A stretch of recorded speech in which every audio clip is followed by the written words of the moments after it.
বিক্ষোভ সভাকে কেন্দ্র করে বৃহস্পতিবার শহর জুড়ে যানজটের এই ছবি।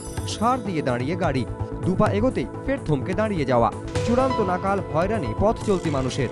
সকালের ব্যস্ততম সময় গড়িয়ে বিকেল, কিন্তু এতটুকু রেহাই মেলেনি যানজট থেকে। অস্বস্তিকর গরমে হাঁসফাঁস অবস্থা, চোখ যতদূর যায় শুধুই গাড়ির লম্বা লাইন। দুপুর 2টো থেকে বিকেল 4টে পর্যন্ত আমেরিকান সেন্টারের সামনে জওহরলাল নেহেরু রোড অবরোধ করে বিক্ষোভ দেখায় একটি সংগঠন। অবরোধের জেরে তৈরি হয় ব্যাপক যানজট। রানী রাসমণি রোডে ছিল বামেদের সভা। সব মিলিয়ে ধীরে ধীরে যানজট ছড়িয়ে পড়ে গোটা শহরে, কার্যত থমকে যায় শহরটা। পার্ক স্ট্রিট, ভিক্টোরিয়ার সামনের এলাকা, red road, mayor road, Moulali, সর্বত্রই যানজটে আটকে পড়েন মানুষ। স্কুল থেকে ফেরার পথে গাড়ির মধ্যে দীর্ঘক্ষণ আটকে থেকে নাজেহাল অবস্থা পড়ুয়াদেরও।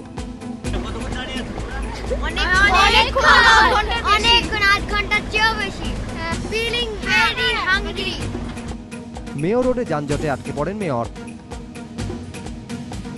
সামনে পুজো, এমনিতেই রাস্তায় এখন ভিড় অন্য দিনের তুলনায় বেশি। তার মধ্যেই এই যানজটে বৃহস্পতিবার চরম যন্ত্রণায় ভুক্তভোগী হতে হলো শহরবাসীকে।